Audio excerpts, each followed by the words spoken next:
Last class में जो पढ़ाया था मैंने, उतना समझ में आ गया था सभी को? ओके, ठीक है, आगे हम लोग कंटिन्यू करते हैं इसी में।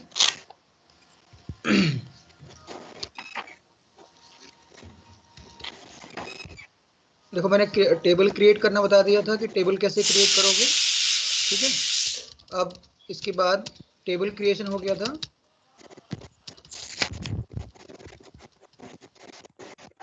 आप लोग डेटा सिलेक्ट करेंगे, डेटा इंसर्ट कराएंगे। ठीक है, डेटा इंसर्ट करना सीखेंगे आज कैसे करेंगे।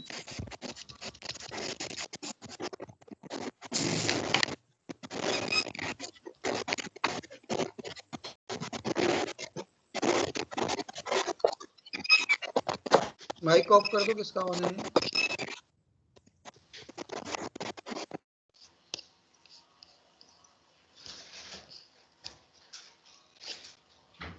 ठीक है, स्टार्ट करता हूँ मैं। अब नेक्स्ट तुम लोगों का टेबल क्रिएट हो गया था, नाउ हम लोग डेटा इंसर्ट कराएंगे। ठीक है, मतलब पाइथन के थ्रू माइस्क्यूएल में डेटा कैसे इंसर्ट होगा, तो उसके लिए ये प्रोग्राम बनाना पड़ेगा।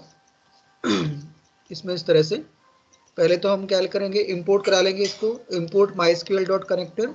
ठीक, इंपोर्ट कराने के बाद फिर कनेक्शन ऑब्जेक्ट बनाएंगे। तो कनेक्शन ऑब्जेक्ट कैसे बनेगा, इन्होंने कनेक्शन ऑब्जेक्ट का नाम क्या लिया है, माई डी बी।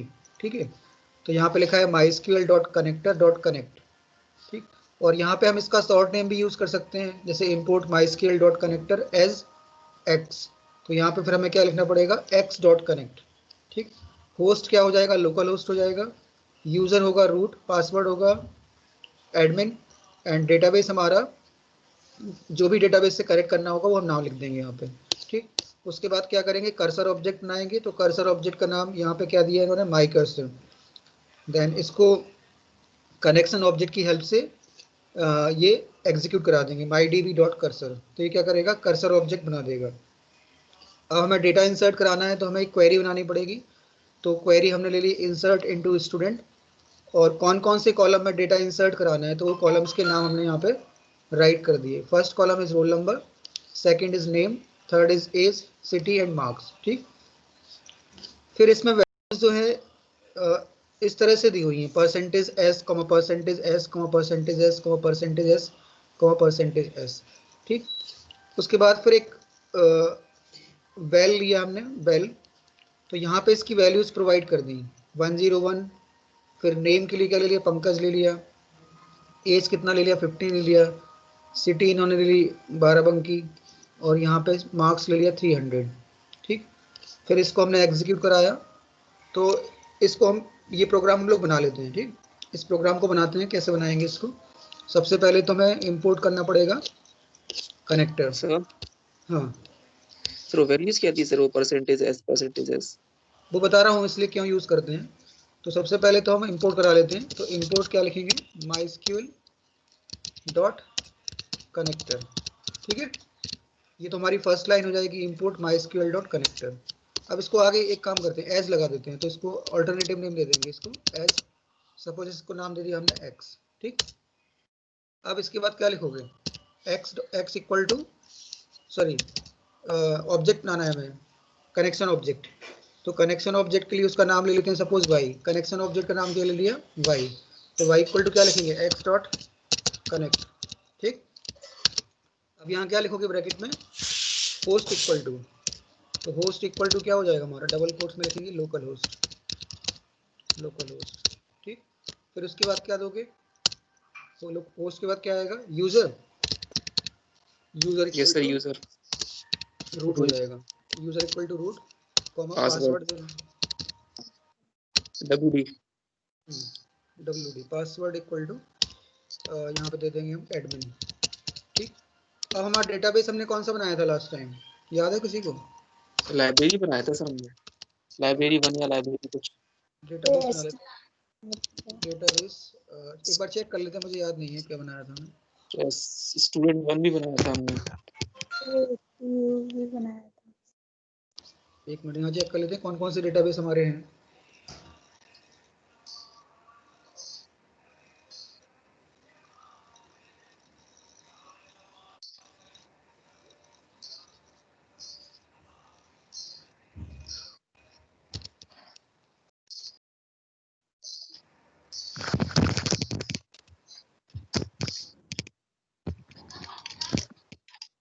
एक हमारा LIB है, LIB 1 है, LIB 2 है, LIB 3 है। तो पहले टेबल चेक करते हैं किस में बनी है। यूज LIB करके देखते हैं इसमें टेबल है कि नहीं, पहले चेक कर लेते हैं। सो टेबल लेंगे, ठीक है।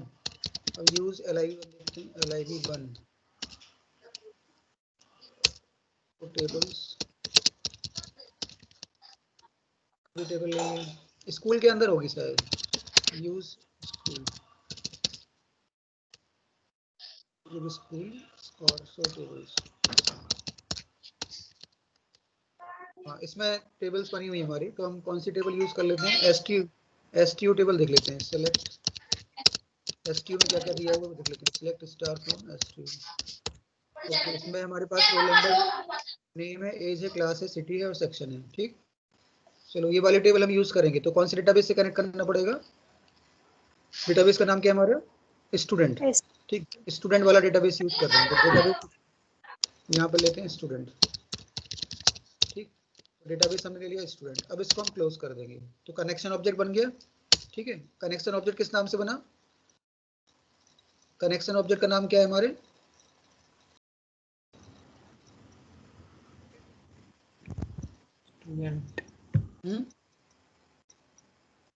कनेक्शन ऑब्जेक्ट क्या बना हमारा,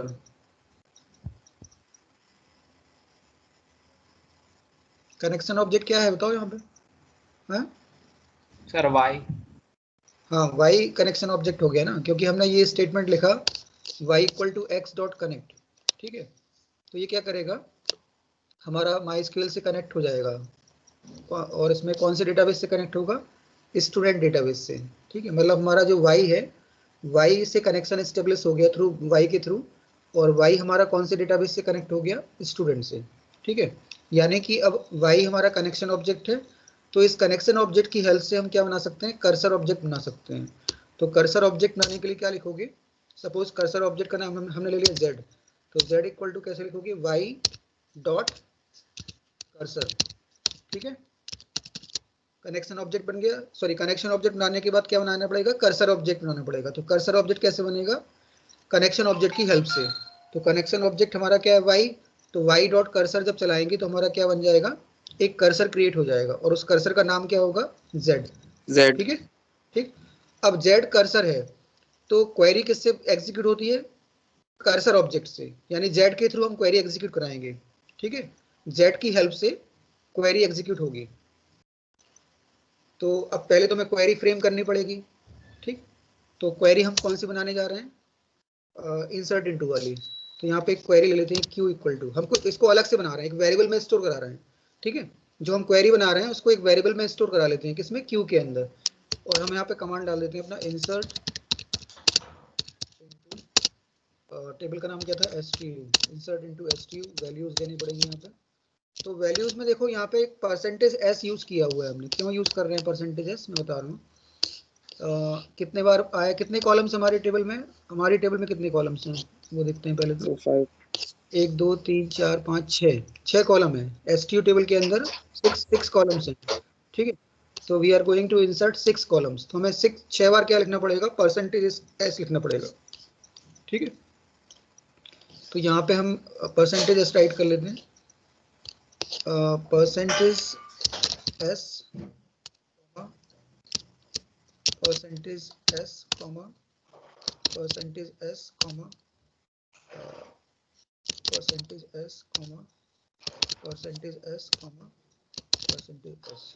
ठीक है। 6 बार लिख दिया, क्योंकि 6 नंबर ऑफ कॉलम्स हैं, तो 6 नंबर ऑफ कॉलम्स हैं, तो मैं 6 टाइम्स जो होल्डर देना पड़ेगा। s यहाँ पे क्या है, प्लेस होल्डर है, s is a place holder, तो मतलब वो उस प्लेस पे वैल्यू इंसर्ट कराएगा जो हम वैल्यू प्रोवाइड करेंगे, ठीक है। हम देखो insert into command direct execute नहीं होता है, ध्यान रखना। इंसर्ट इनटू कमांड को मैं वैल्यू को, जो हम वैल्यू प्रोवाइड करेंगे उसको एक प्लेस होल्डर के अंदर देना पड़ेगा, ठीक है। तो हम अब इसके बाद वैल्यूज प्रोवाइड कराएंगे, तो ये तो हमारा कमांड हो गया, इंसर्ट इनटू कमांड, ठीक। अब इसके बाद हमें इसको एक वैल्यू प्रोवाइड करनी है, और उन वैल्यूज को हम देना पड़ेगा इसको, ठीक। तो हम एक एक करके वैल्यू प्रोवाइड करेंगे इसको, %s, 6 टाइम्स हो गया। अब एक वैल्यूज प्रोवाइड करेंगे इसे, तो एक वेरिएबल ले लेते हैं v, ठीक है। तो v इक्वल टू, अब इसमें वैल्यू प्रोवाइड करनी है। तो पहला कॉलम क्या है हमारा, फर्स्ट कॉलम क्या है, या एक काम करते हैं, यहाँ पे इन्होंने कॉलम के नाम मेंशन किए, तो कॉलम के नाम भी देने पड़ेंगे। एक मिनट को, कौन कौन से कॉलम में हम वैल्यू इंसर्ट करा रहे हैं, तो यहाँ पे कॉलम दे देते हैं। फर्स्ट कॉलम क्या है हमारा, रोल नंबर है, नेम है, एज है, क्लास है। Roll number, name, age, class, city, ठीक है। तो यहाँ पे नाम लेते हैं roll number comma name comma age comma class comma city, और एक कॉलम और क्या, सेक्शन, ठीक। हमें पहले कॉलम की वैल्यू देनी पड़ेगी, फिर उसके बाद परसेंटेज एस लिखेंगे, और यहाँ पे लिखना पड़ेगा वैल्यूज, ठीक। इस तरह से एक क्वेरी बनेगी। पहले हम कॉलम के नाम दे देंगे, फिर वैल्यूज में हम जो डायरेक्ट वैल्यू प्रोवाइड करते थे, वो डायरेक्ट वैल्यू प्रोवाइड न करके क्या लिखेंगे, percentages percentages percentages percentages percentages percentages. जितने नंबर ऑफ कॉलम्स होंगे उतने टाइम ही हमें परसेंटेज एस लिखना पड़ेगा, ठीक है। इस चीज़ का ध्यान रखना, जब भी हमें इंसर्ट इनटू कमांड चलाना पड़ेगा, तो first of all we will specify the column name, and after that we will provide the values in the form of percentage S, ठीक। फिर उसके बाद हमें जो एक्चुअल वैल्यू देनी है, वो हम यहाँ एक अलग से उसकी वैल्यू को हम बनाएंगे। तो पहली वैल्यू हमें देनी है रोल नंबर, तो हमने सपोज रोल नंबर मान लिया 452 है, ठीक। नेम देना है किसी का, तो हम सपोज यहाँ किसी का नाम डाल देते हैं, ठीक। ये नाम दे दिया, कॉमा। उसके बाद एज देनी है, तो मैंने सपोज एज दे दिया, कॉमा। क्लास देनी है तो क्लास 12 दे दिया। सिटी देनी है तो सपोज सिटी यहाँ से दे दिया, और ये डबल कोट्स में आएगा, सॉरी ये डबल कोट्स में आएगा। हमारे पास क्या देना है, सिटी हो गया, सेक्शन देना है, तो सेक्शन दे दिया उसका ए, ओके। तो 1 2 3 4 5 6 वैल्यू प्रोवाइड कर दी हमने। 6 वैल्यू हुई, क्यों दी, क्योंकि हमारे पास हमने जब इंसर्ट इनटू कमांड दिया है, तो वहाँ पे 6 नंबर ऑफ कॉलम्स को स्पेसिफाई किया है। यहाँ पे कितने कॉलम्स को स्पेसिफाई किया, 6 कॉलम्स को। तो जब हम वैल्यू प्रोवाइड करेंगे, तो हमें 6 वैल्यूज ही इंसर्ट करनी पड़ेंगी उसमें, ठीक है। कॉलम को भी वैल्यू देंगे, कॉलम को कहाँ वैल्यू दे रहे हैं, यहाँ वैल्यू नहीं देंगे। एक मिनट, यहाँ वैल्यू जुटाना पड़ेगा यहाँ से, ये ऐसे आएगा, इंसर्ट इनटू एसटीयू, फिर कॉलम के नाम डालेंगे, फिर वैल्यूज में परसेंटेज ऐसे लिखना पड़ेगा, और फिर उसके बाद हम वैल्यू बनाएंगे, एक्चुअल वैल्यूज देंगे, ठीक है। उसी ऑर्डर में, जिस ऑर्डर में कॉलम के नेम है, उसी ऑर्डर में वैल्यू होंगी। ध्यान रखना इस चीज़ का, अगर तुम ऑर्डर चेंज कर दोगे, तो फिर वो वैल्यू दूसरे वाले जगह इंसर्ट हो जाएगी, ठीक। तो पहले रोल नंबर है, तो पहले रोल नंबर ही आएगा, फिर दूसरा नेम है, तो दूसरा नेम ही आएगा, फिर तीसरा एज है, तो एज ही आएगा, ठीक है। ऑर्डर ध्यान रखना पड़ेगा इस चीज़ में। अब इसके बाद हम इस क्वेरी को एग्जीक्यूट करने के लिए किस तरह से एग्जीक्यूट कराओगे, वो कमांड हम देख लेते हैं। यहाँ से कमांड है हमारा कर्सर डॉट एग्जीक्यूट, और ब्रैकेट में एसक्यूएल कमा वैल्यू, अच्छा नहीं, क्वेरी और वैल्यू पास करा देंगे वैसे, ठीक ठीक। अब इसको हम करा लेते हैं। कर्सर का नाम क्या है हमारा, कर्सर नेम क्या है, जेड, हाँ, तो जेड डॉट एग्जीक्यूट, ठीक है, जेड डॉट एग्जीक्यूट। और इसको पास क्या करेंगे, क्वेरी पास करेंगे, और उसकी वैल्यूज पास करेंगे, ठीक है। Q comma V, Q is the query and V are the values, ठीक है। हमने अलग अलग बना दिया। पहले हम क्या करते थे, ब्रैकेट में ही क्वेरी पास करा देते थे। अब एक्चुअली क्या है कि यहाँ पे क्वेरी काफ़ी बड़ी हो रही है, तो उस क्वेरी को हमने एक अलग से वेरिएबल में स्टोर करा लिया, और फिर ब्रैकेट में हमने एग्जीक्यूट क्यू कमा वी लिख दिया। हम इस ब्रैकेट के अंदर भी क्वेरी लिख सकते थे, इस ब्रैकेट के अंदर भी क्वेरी डाल सकते थे, बट एक्चुअली वो क्वेरी बहुत बड़ी हो जाती, तो वो प्रॉपरली सही से मतलब सिंटेक्स नहीं आता उसका, ठीक है। तो हमने क्या किया कि पहले क्वेरी बना ली, उस क्वेरी को एक वेरिएबल में स्टोर करा दिया, फिर वैल्यूज को एक दूसरे वेरिएबल वी, और फिर z डॉट एग्जीक्यूट कराया, तो ये क्वेरी एग्जीक्यूट हो जाएगी हमारी। और क्वेरी एग्जीक्यूट होने के बाद क्या होगा, जो भी हमारा रिजल्ट है वो कहाँ इंसर्ट हो जाएगा, कौन सी टेबल में इंसर्ट होगा रिकॉर्ड, स्टूडेंट टेबल नहीं, एसटीयू टेबल। एसटीयू टेबल किस नाम से, एसटीयू। और डेटाबेस कौन सा है, स्टूडेंट। डेटाबेस हमारा है स्टूडेंट, तो स्टूडेंट डेटाबेस के अंदर एक टेबल है जिसका नाम है एसटीयू, क्योंकि डेटाबेस के अंदर हम कितनी भी टेबल्स बना सकते हैं, तो बट स्टूडेंट डेटाबेस के अंदर we are having only one table at this time, we are having only one table, so we are going to insert this data in the table stu, okay। अच्छा, अब इसमें एक, हाँ sir cursor जो होता है वो एग्जीक्यूट करता है वैल्यू को, कर्सर वैल्यू को एग्जीक्यूट नहीं करता, कर्सर क्वेरी को एग्जीक्यूट कराता है। अगर कर्सर नहीं बनाओगे तो क्वेरी एग्जीक्यूट नहीं होगी। कनेक्शन ऑब्जेक्ट से क्वेरी एग्जीक्यूट नहीं होती। कनेक्शन ऑब्जेक्ट क्या करता है, केवल कनेक्शन एस्टेब्लिश करता है। कनेक्शन एस्टेब्लिश करने के बाद हमें एक कर्सर बनाना पड़ता है जो कि एक्चुअल क्वेरी को एग्जीक्यूट कराता है, ठीक है। कर्सर ऑब्जेक्ट बनेगा और कर्सर ऑब्जेक्ट कनेक्शन ऑब्जेक्ट की हेल्प से बनता है। तो वो लिखा है y डॉट कर्सर, तो y की हेल्प से बना ना। y क्या है हमारा, कनेक्शन ऑब्जेक्ट है। तो y डॉट कर्सर जब चलाएंगे तो एक कनेक्शन कर्सर ऑब्जेक्ट क्रिएट हो जाएगा, ठीक है। Yes sir. ओके, अब ये क्वेरी एग्जीक्यूट हो गई। अब इसमें देखो एक लाइन और हमें मेंशन करनी पड़ेगी, उसको कमिट करना पड़ेगा।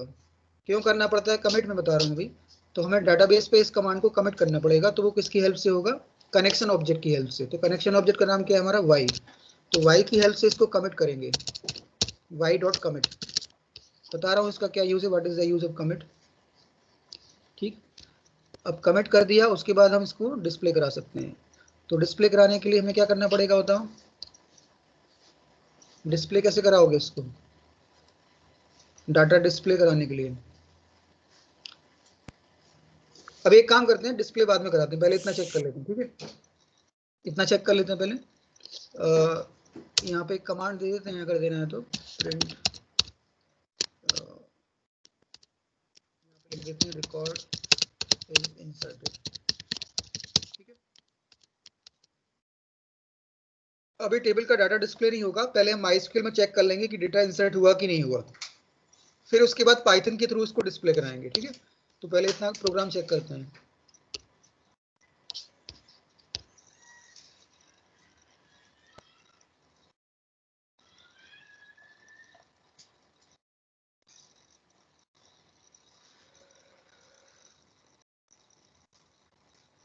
यहाँ पे इसको नाम दे देते हैं कोई, सपोज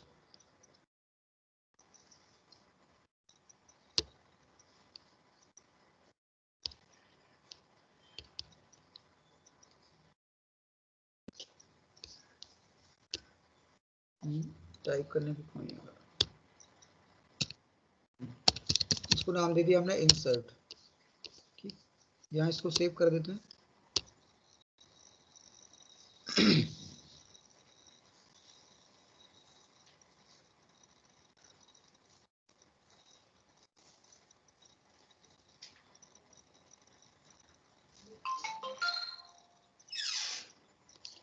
एरर्स आ रही हैं काफी सारी। एरर क्यों आ रही है, unknown database student, unknown database है हमारा स्टूडेंट। स्टूडेंट नाम से डेटाबेस नहीं बनाया क्या हमने उसमें, डेटाबेस तो स्टूडेंट के नाम से है तो हमारा डेटाबेस उसमें। एक मिनट देखता हूँ डेटाबेस है कि नहीं स्टूडेंट। स्टूडेंट बना हुआ है STUDENT, select star from STU। हाँ नहीं, स्टूडेंट नहीं है डेटाबेस, डेटाबेस दूसरा है। डेटाबेस हमारा स्कूल है, डेटाबेस का नाम स्कूल है, टेबल का नाम स्टूडेंट है। तो हमने वहाँ गलत कर दिया ना, डेटाबेस का नाम स्टूडेंट नहीं देना है, वहाँ पे स्कूल देना है, ठीक है। ये स्कूल डाटाबेस है और स्कूल डाटाबेस के अंदर 3 टेबल थी, एक तो स्टूडेंट टेबल थी, एक EMP टेबल थी और एक STU टेबल थी, ठीक है। तो हमने उसको किससे कनेक्ट किया, STU टेबल से कनेक्ट किया है, ठीक है। डाटाबेस हमारा क्या है, स्कूल, और स्कूल के अंदर 3 टेबल्स थी। कौन कौन सी टेबल थी, STU, EMP एंड स्टूडेंट। तो हमने यहाँ पे किस टेबल से कनेक्ट किया हुआ है, STU टेबल से। ओके, अब ये चल जाएगा।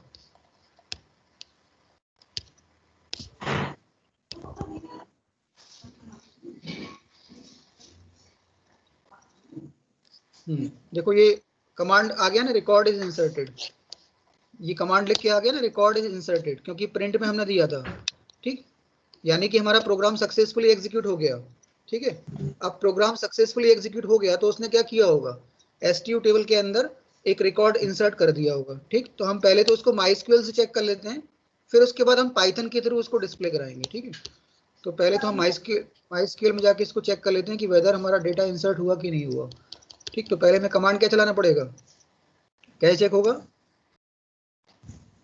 चेक करने के लिए क्या करोगे, डाटा इंसर्ट हुआ कि नहीं, सर यूज करेंगे, यूज सिलेक्ट स्टार लगाओगे, डेटा देखने के लिए सिलेक्ट स्टार लगता है, ठीक है। सिलेक्ट स्टार फ्रॉम तो देखो ये इंसर्ट हो गया ना,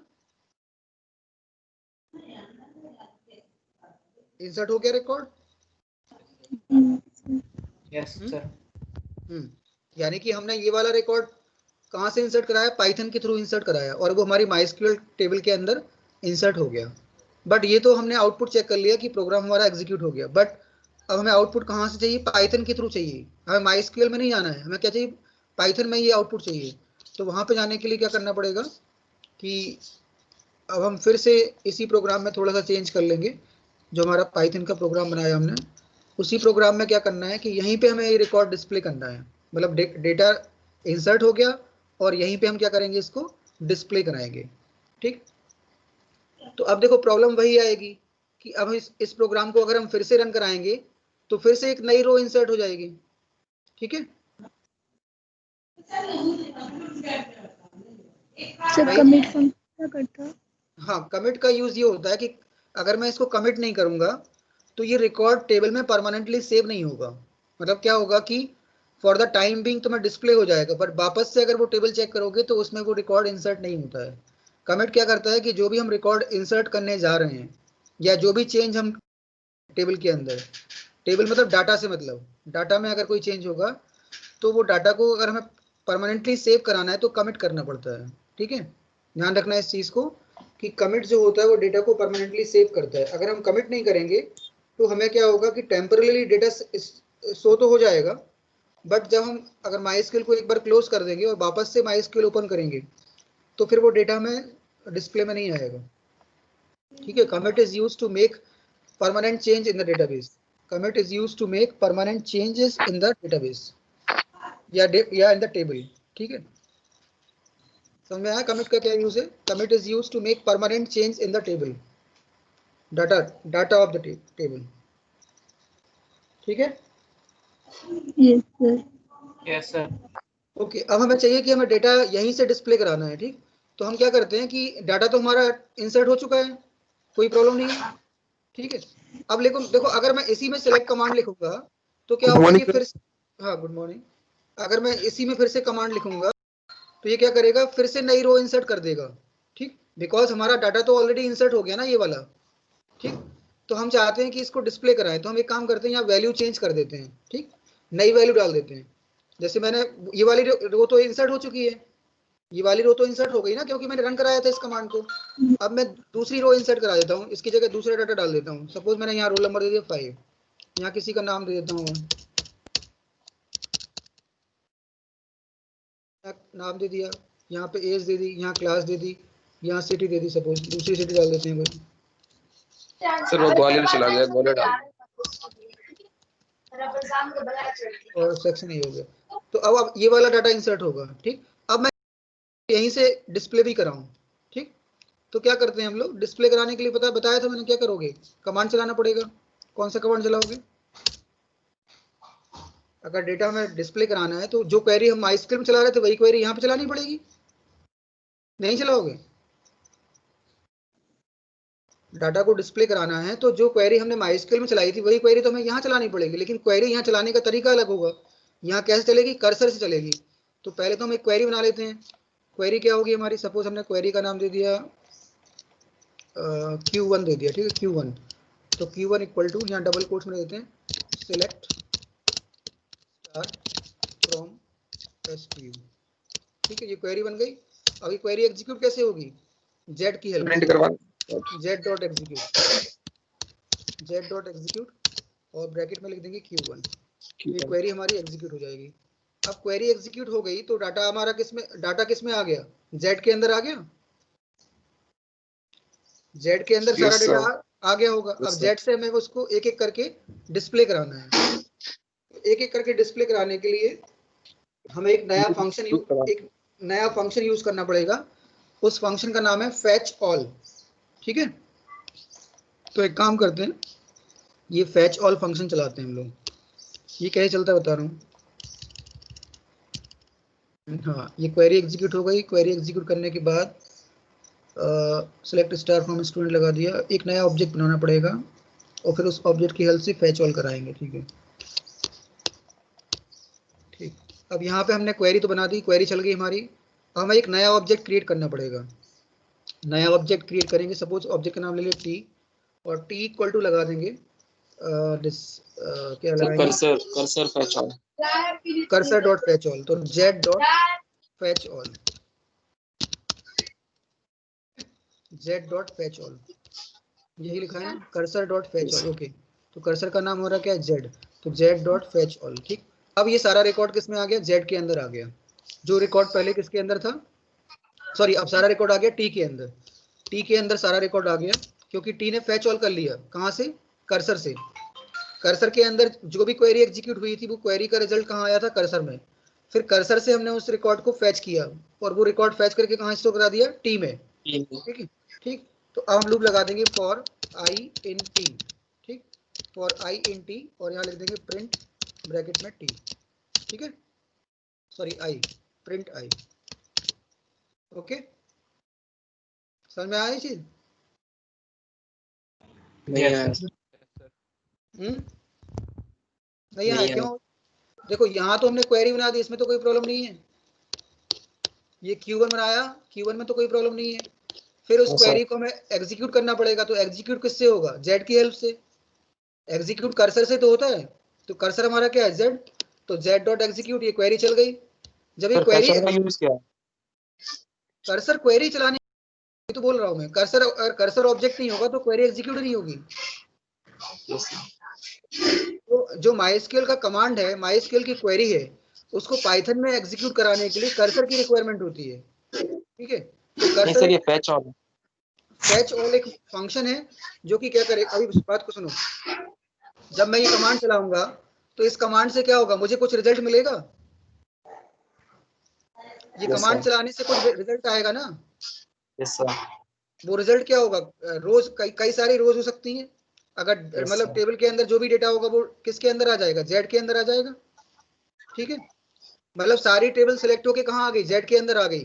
ठीक, अब जेड एक्चुअली क्या करता है, जेड के साथ फैच ऑल नहीं चलता है, सॉरी जेड, अब जेड से हम फैच ऑल कराएंगे तो क्या करेगा कि वो एक एक रो को फैच करेगा। मतलब मान लो 3 रो सिलेक्ट होके आए, ठीक है, तो 3 रो वो कहाँ स्टोर हो जाएंगी, टी के अंदर स्टोर हो जाएंगी। यहाँ पे हमने जेड डॉट फैच ऑल किया, तो फैच ऑल क्या करेगा, जितने भी नंबर ऑफ रोज होंगे उनको फैच करेगा, कहाँ से, जेड से, और कहाँ स्टोर करा देगा, टी में।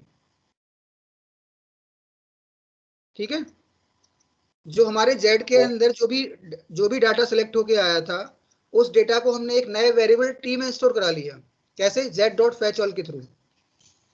जेड के अंदर जो भी डेटा है, उस डेटा को हमने कौन सा मेथड यूज किया, फैच ऑल एक मेथड यूज किया, और फैच ऑल से जेड के अंदर जितनी भी रोज थी, वो सारी रो किसके अंदर आ गई, टी के अंदर आ गई। मतलब टी एक टेबल ही तो हो गया।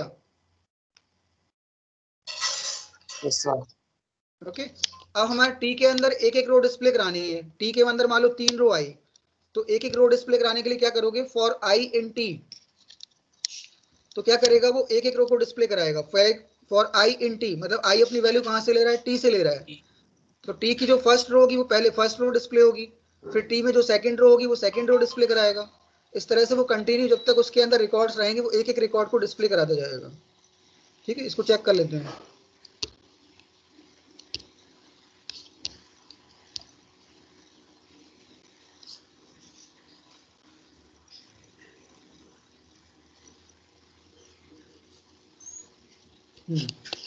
ये देखो हमारा सारा रिकॉर्ड डिस्प्ले होके आ गया। ये पहली रो आ गई, this is the first row, this is the second row, this is the third row, ये फोर्थ रो है, और ये जो हमने अभी सॉरी ये वाली लास्ट में इंसर्ट कराई थी, तो ये पहले आ गई। उससे कोई फर्क नहीं पड़ता, ऑर्डर चेंज हो सकता है।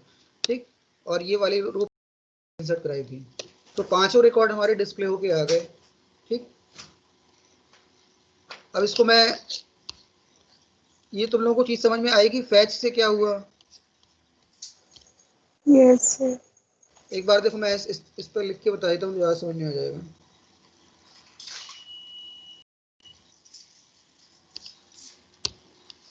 सबसे पहले तो देखो क्या हुआ कि हमारा डाटाबेस है। ये डाटाबेस कौन सा है, माइस्क्यूएल।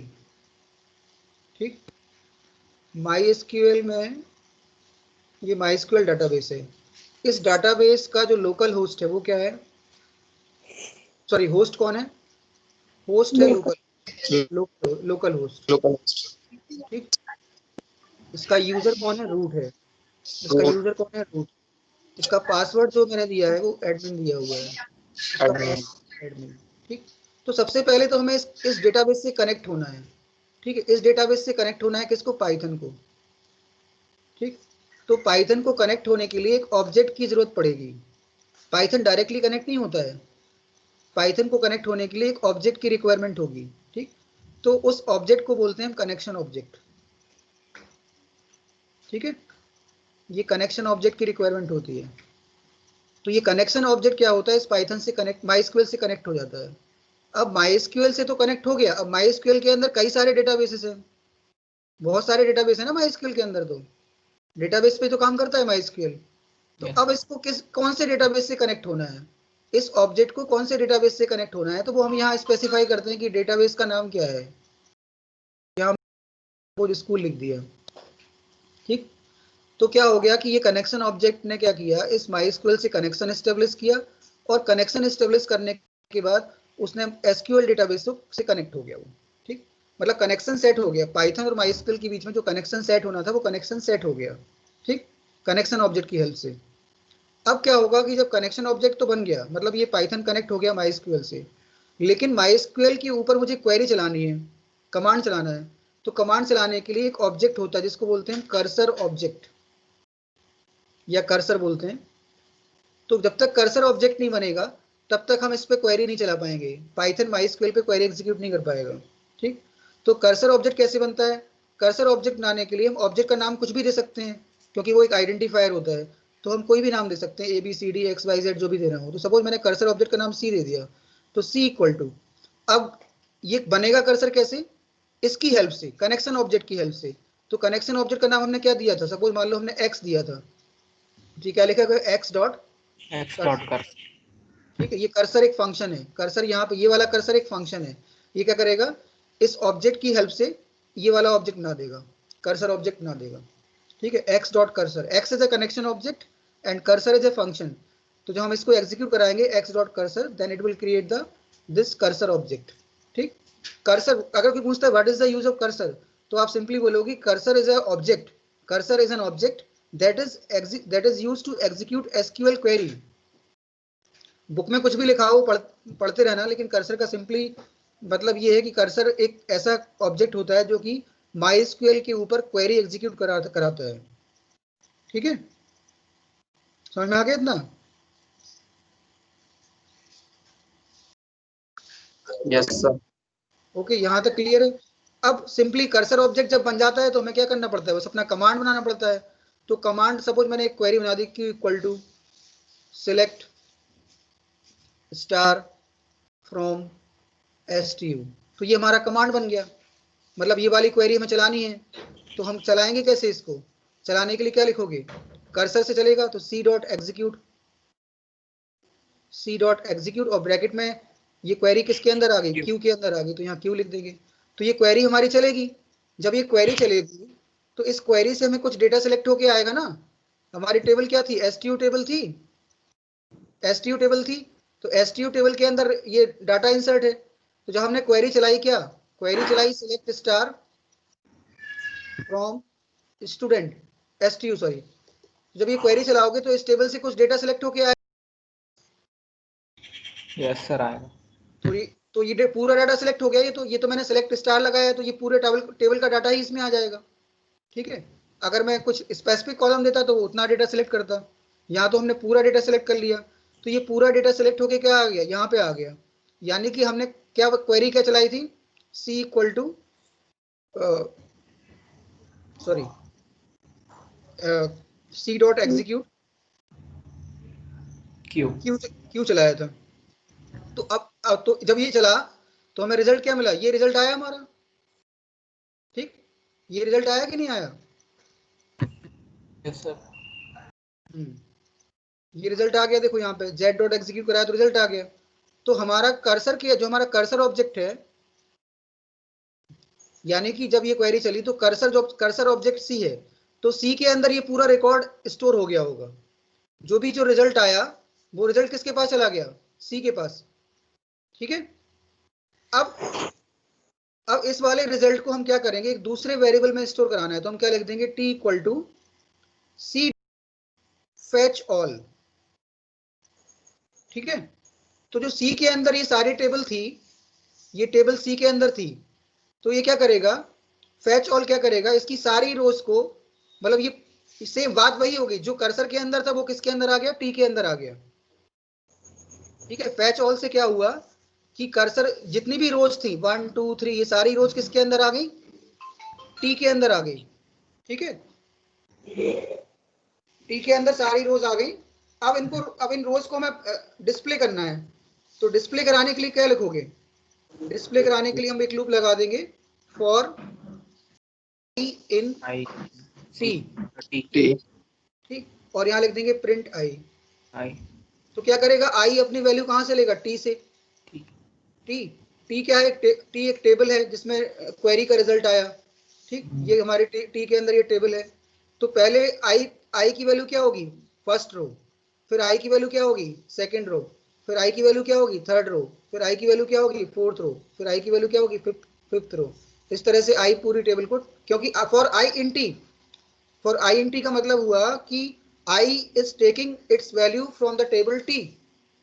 तो जब फर्स्ट टाइम लूप चलेगा तो it will display the first row, जब लूप सेकंड टाइम चलेगा तो वो सेकंड रो को डिस्प्ले कराएगा, क्योंकि आई अपनी वैल्यू कहाँ से ले रहा है, टी से ले रहा है, और टी के अंदर जो रिकॉर्ड्स हैं वो रो वाइज हैं। ठीक, तो उसका फर्स्ट एलिमेंट भी एक रो है, और सेकंड एलिमेंट भी एक रो है, थर्ड एलिमेंट भी एक रो है। तो वो रो वाइज क्या कर रहा है, डेटा को वहां से सिलेक्ट कर रहा है, और सिलेक्ट करने के बाद वहां पर डिस्प्ले करा रहा है। ठीक है,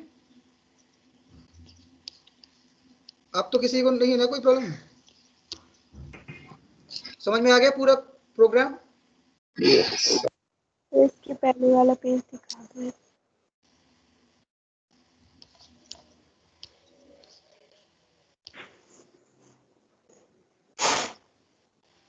देखो इसमें क्या है, कुछ नहीं है इसमें, कुछ है ही नहीं, मैं क्या बोल रहा हूँ, डेटा सिलेक्ट हो रहा है। हमारी जो टेबल थी, ये टेबल थी, ओरिजिनल टेबल थी। ओरिजिनल टेबल में से क्या हुआ, जो हमने कमांड चलाया select star from S T U, तो ये इस टेबल का जो भी डाटा होगा वो एक नई टेबल में आ जाएगा कि नहीं आ जाएगा, सेलेक्ट होके आ जाएगा कि नहीं आ जाएगा। ठीक, सेलेक्ट होके आएगा। तो ये चला कैसे था, ये कमांड चला कैसे था, सी डॉट एग्जीक्यूट से चला था ना ये command, yes C dot execute, और ये क्वेरी चलाई थी क्यू इक्वल टू। ठीक है, ये क्वेरी थी। तो ये रिजल्ट, ये वाला रिजल्ट जो क्वेरी कमांड चला, तो ये रिजल्ट किस में स्टोर हो गया, सी में। ये पूरा रिजल्ट किसके अंदर आ गया, सी के अंदर आ गया। अब सी से हम क्या कर रहे हैं, इसको एक नए वेरिएबल में स्टोर कराना है, तो क्या करोगे, T equal to C dot fetch all. तो सी के अंदर जो भी होगा सब फैच हो जाएगा, T equal to C dot fetch all. तो सी के अंदर जो भी है सबको फैच कर दो। फैच का मतलब होता है एक्सट्रैक्ट करना। ठीक है, तो ये टी के अंदर आ गया, बस टी के अंदर आ गया, तो टी भी हमारी वही टेबल है जो सी थी, मतलब टी और सी दोनों सिमिलर हैं, टी और सी सेम है। ठीक, तो इसको मैं रो बाई मतलब रो बाई रो डिस्प्ले कराना है, तो रो बाई डिस्प्ले कराने के लिए क्या लगाओगे, लूप लगा दोगे, ये वाला कौन सा, ये मुझे बताया था अभी,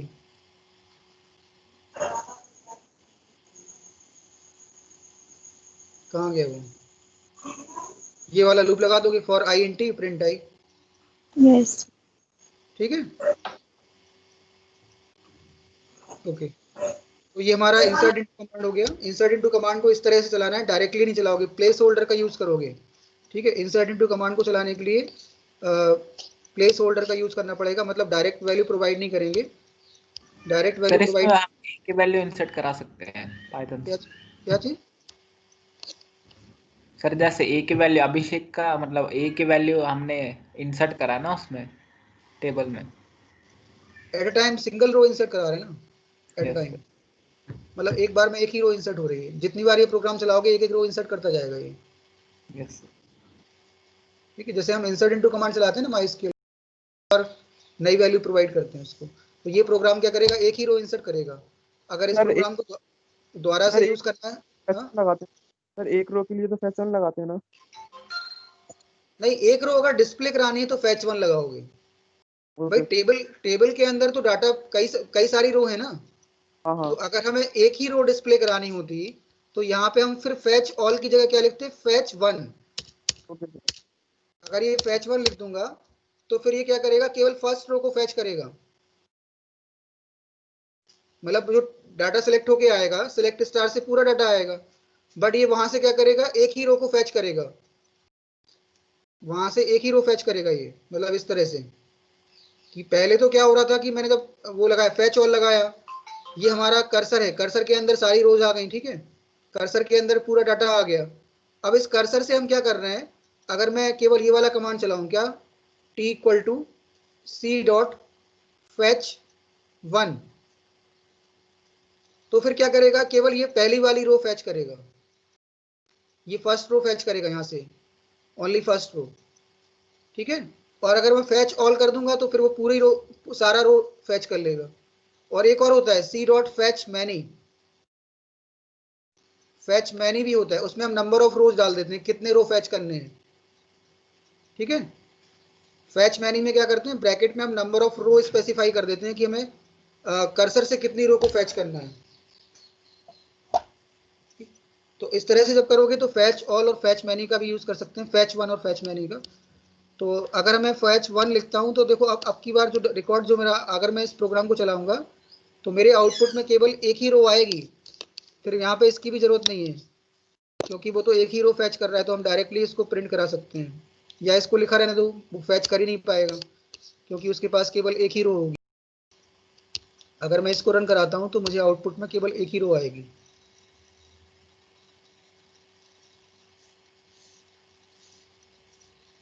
देखो अब की बार जो आउटपुट आया, एक मिनट क्या हो गया,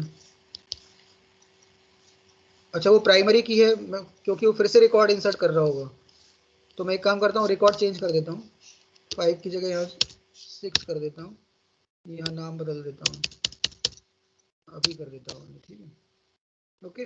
तो अब मैं इसको रन कराता हूँ तो एक नई रो इंसर्ट करेगा, और साथ में जब आउटपुट आएगा तो केवल एक ही रो डिस्प्ले कराएगा वहां से।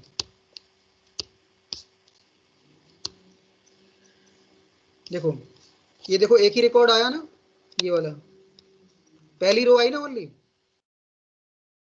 वो एक्चुअली मैंने लूप लगा दिया इसलिए वो इस तरह से अलग अलग लाइन पे आ रहा है, तो मैं एक लूप हटा देता हूँ, लूप की जरूरत ही नहीं है यहाँ पे, ये लूप मैंने यहाँ से हटा दिया।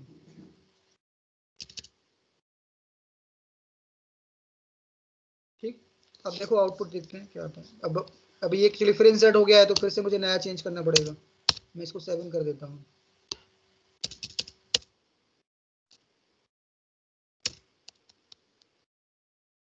तो इसको मैं रन कराता हूँ फिर से। अब देखो ये आउटपुट जो आएगा वो हमारा आउटपुट प्रॉपर आ जाएगा। अभी भी एरर आ रहा है क्या?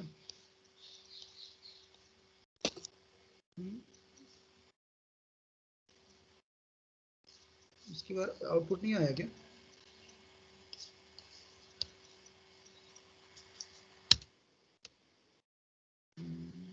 इंसर्ट तो हो गया रिकॉर्ड, रिकॉर्ड इंसर्ट हो गया, तो ये केवल पहली वाली रो डिस्प्ले में आनी चाहिए, ये वाली। तो हमने प्रिंट क्या करा है, z इक्वल टू, ओके अच्छा, t equal to z dot fetch 1 किया, उसको प्रिंट नहीं कराया, प्रिंट तो करना पड़ेगा ना, तभी तो आउटपुट आएगा, प्रिंट t, क्योंकि देखो t में एक ही रो आई ना, फैच 1 से क्या हुआ, एक ही रो आएगी, तो फिर यहाँ लूप लगाने की जरूरत नहीं है, क्योंकि टी में क्या हुआ, उसने एक ही रो फैच की, और वो रो कौन सी होगी, फर्स्ट रो होगी, टेबल की फर्स्ट रो, जो हमने इंसर्ट कराया वो नहीं होगा, जो टेबल में फर्स्ट रो होगा वो वाली डिस्प्ले होगी। तो यहाँ पे देख लेते हैं, आउटपुट हमारा ये फर्स्ट रो ही आना चाहिए।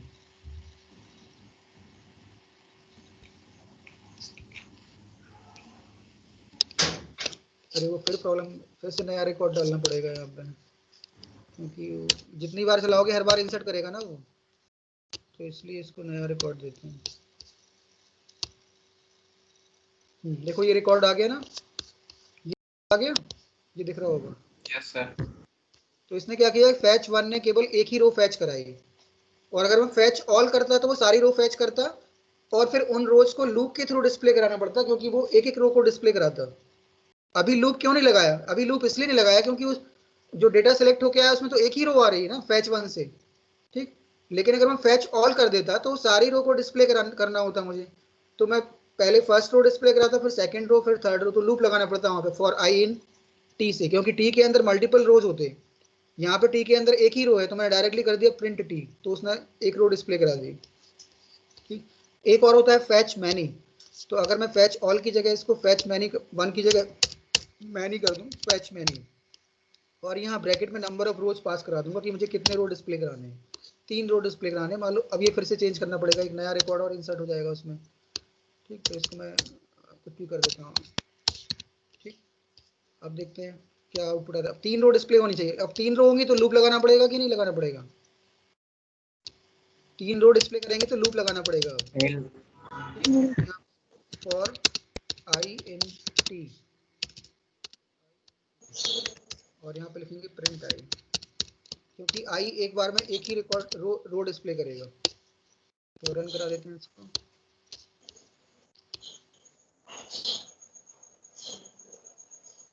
तो अब की बार उसने 3 रिकॉर्ड दे दिए, देखो ज्योति, राहुल एंड अनुज, क्योंकि फर्स्ट रो हमारी फर्स्ट रो में ज्योति है, सेकंड रो में राहुल है, थर्ड रो में अनुज था, तो उसने 3 रो ही डिस्प्ले कराए। ठीक है, तो 3 फंक्शन है, fetch one, fetch all and fetch many. ठीक है, तो जितने नंबर ऑफ रो डिस्प्ले कराने हैं वो हम उस हिसाब से करा सकते हैं। अगर पूरा रिकॉर्ड डिस्प्ले कराना है तो फैच ऑल, अगर एक ही रो डिस्प्ले करानी है तो फैच वन, और number of row, specific number of rows कराने हैं तो फैच मैनी करते हैं। ठीक है, तो ये हमारा रिकॉर्ड इंसर्ट हो गया। आई थिंक ये प्रोग्राम तुम्हें समझ में आ गया होगा तुम लोगों को। ठीक, अब इसके बाद आगे बढ़ते हैं। नेक्स्ट है हमारा डेटा इंसर्ट हो गया। अब इसके बाद क्या कराना है? डेटा इंसर्ट कराने के बाद हमें डेटा को सिलेक्ट करना बताना है कि डेटा सिलेक्ट कैसे होता है। तो सिलेक्ट तो मैंने बता ही दिया, ये select star from student. Yes ठीक है, सर। और यहाँ पे हम जैसे सिलेक्ट स्टार फ्रॉम स्टूडेंट लिखा है, तो हम क्वेरी बदल भी सकते हैं। हम लिख सकते हैं select name comma age from student, तो फिर वो उतना ही डेटा दिखाएगा, नेम और एज दिखाएगा। ठीक है, तो अगर पूरा डाटा दिखाना है तो सिलेक्ट स्टार लगा दोगे, और अगर कोई स्पेसिफिक कॉलम दिखाने हैं या कोई कंडीशन लगानी तो कंडीशन का बता देता हूँ मैं कि कंडीशन कैसे लगाओगे। जैसे कि यहाँ पे बोला इन्होंने select star from student where city equal to this. ठीक, तो यहाँ पे कंडीशन लगा दी कि हमें केवल उन्हीं का डाटा डिस्प्ले करना है जिनका सिटी क्या है, 12 है। ठीक है, तो यहाँ पे क्या हो गया कि पूरी सारी रो डिस्प्ले में नहीं आएंगी, क्या आएंगी, कुछ स्पेसिफिक रोज सिलेक्ट होंगी। कॉलम तो सारे सिलेक्ट होंगे, स्टार मीन्स क्या होता है, ऑल कॉलम्स, कॉलम सारे सिलेक्ट होंगे, बट जो नंबर ऑफ रिकॉर्ड्स हैं वो केवल उन्हीं के लिए डिस्प्ले होगा जिनका सिटी क्या है, 12 है। ओके, तो इसको हम बना सकते हैं उसी टेबल पे कर ले इसको, जो हमने प्रोग्राम उसी में कर लेते हैं, अलग से बनाने की जरूरत नहीं है। तो क्वेरी चेंज कर देते हैं, ओनली कुछ नहीं करेंगे, क्वेरी बदल देते हैं, select star from STU where. हम क्या कर दें यहाँ पे, किस पे कंडीशन लगा दें, कंडीशन किस पे लगा दें बताओ, एक मिनट। रोल नंबर पर ही लगी कंडीशन, एक ही रिकॉर्ड आएगा अगर रोल नंबर पे लगाओगे तो। वेयर लगा देते हैं, सिटी इक्वल टू मुंबई कर देते हैं। ठीक है, where city equal to Mumbai, तो यहाँ कर देते हैं where city equal to Mumbai.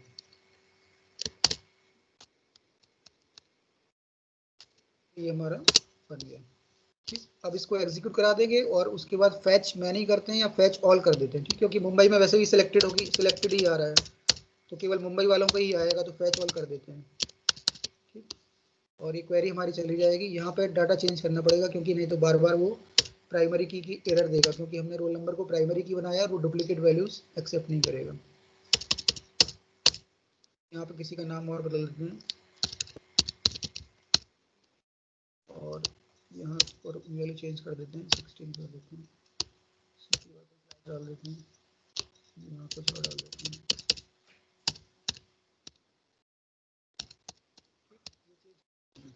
तो अब ये नया रिकॉर्ड इंसर्ट होगा, और रिकॉर्ड इंसर्ट हो जाएगा तो उसके बाद फिर हम डिस्प्ले में कौन सी क्वेरी चला रहे हैं, select star from STU where city equal to Mumbai.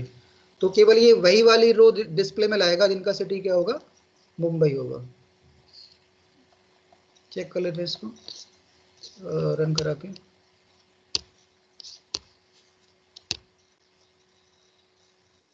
Okay, invalid syntax, क्या सिंटेक्स है देखते हैं। वेयर सिटी इक्वल टू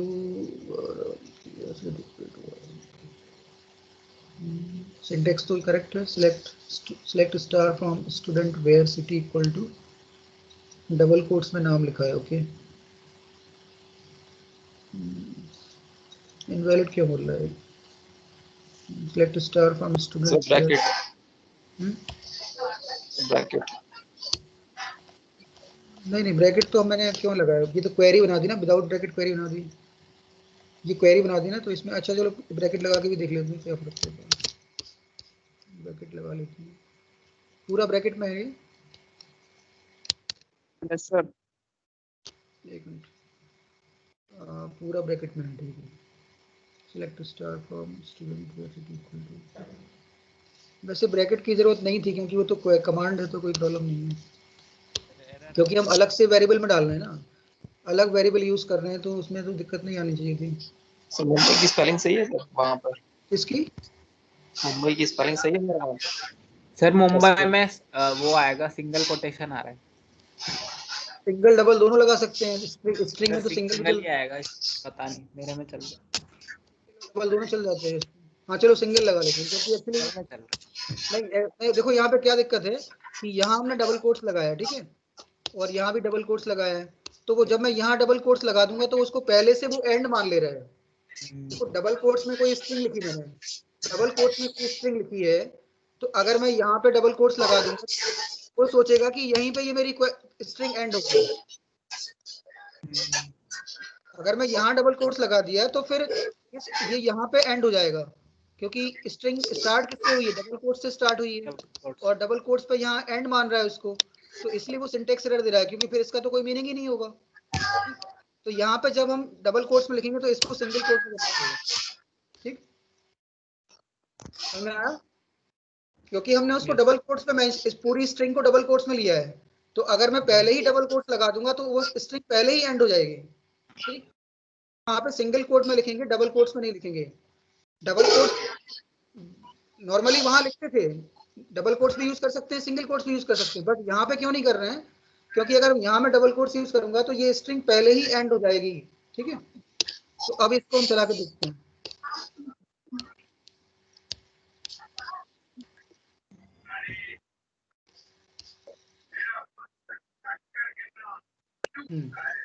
देखो हमारा ये रिकॉर्ड आ गया, केवल मुंबई वालों का रिकॉर्ड आ गया यहाँ पे. रिकॉर्ड आ गया. जिनका सिटी मुंबई था केवल डिस्प्ले होके आ रहा.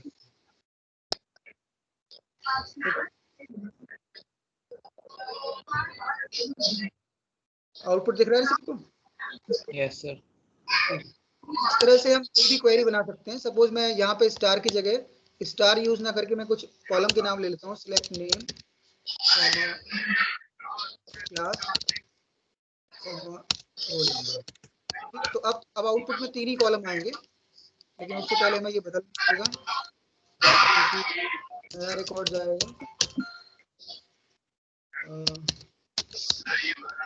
यहाँ पे ही डाल दिया. अब इसको डिस्प्ले कराते हैं फिर से. तो अब हमारा केवल क्या आएगा? नेम आएगा, क्लास आएगी और रोल नंबर. किनका? जिनका सिटी मुंबई है. इसको फिर से रन कराते हैं.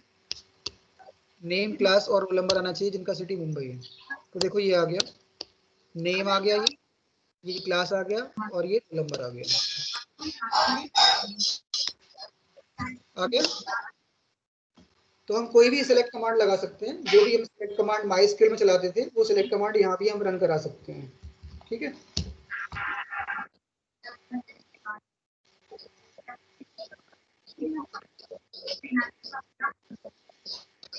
तो ये हमारा आज सिलेक्ट तक हो गया, मतलब सिलेक्ट कमांड तक मैंने करा दिया. अब कल की क्लास में जो है तुम लोगों का कल में एंड हो जाएगा चैप्टर. सिलेक्ट कमांड तक तो हो गया है. अब इसके बाद बताना है तुम लोगों को डिलीट कमांड बताना है. ये भी कुछ नहीं, वैसे ये कमांड बनाना है और कुछ. डिलीट अपडेट और डिलीट अपडेट. पाइथन की माइस्क्यूएल से कनेक्टिविटी है, ये चैप्टर भी तुम लोगों का हो जाएगा.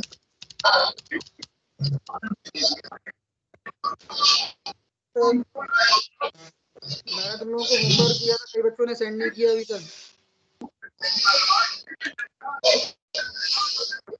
सर आपने सर टेबल जॉइंट्स में सर लेफ्ट जॉइन और राइट जॉइन नहीं पढ़ाया है ना अभी?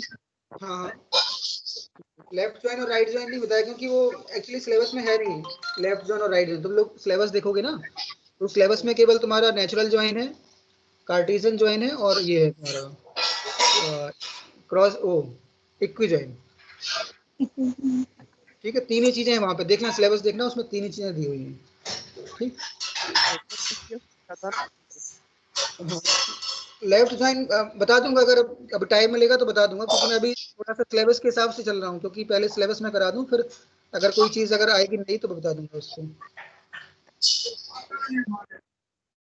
होमवर्क होमवर्क किसने सेंड नहीं किया? आशुतोष भेजा है तुमने? सर अभी कर दूंगा मैं 12 हाँ, आज पहले। आज भेज देना जिसका नहीं आया है, क्योंकि उससे रिवीजन हो जाएगा तुम लोगों का। नहीं तो अभी क्या आगे पढ़ते जा रहे हो, पीछे की चीजें भूलते जा रहे हो, तो रिवीजन भी साथ में होना चाहिए। ठीक, तो होमवर्क आज सेंड कर देना जिसका नहीं आया है।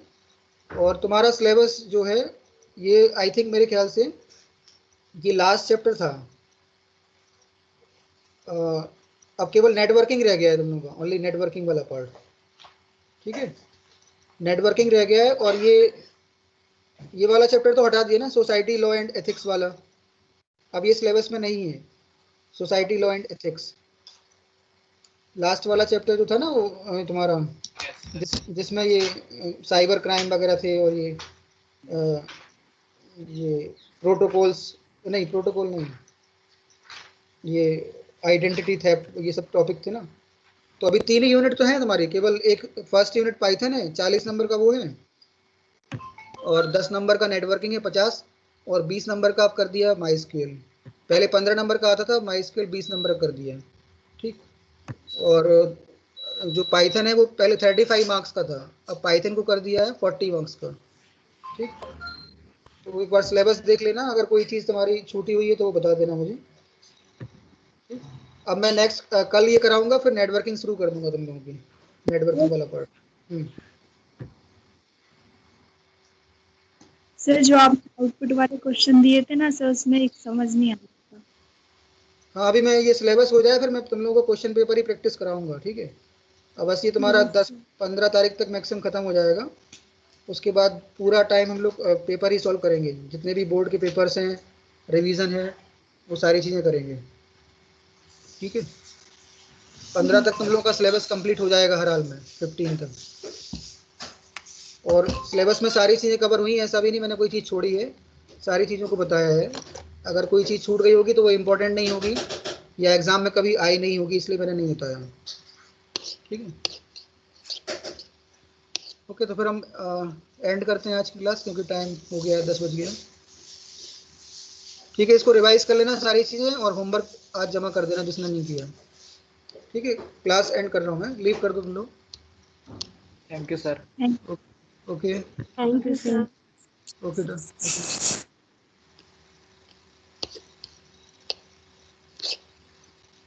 आज की क्लास रिकॉर्ड ही नहीं की है।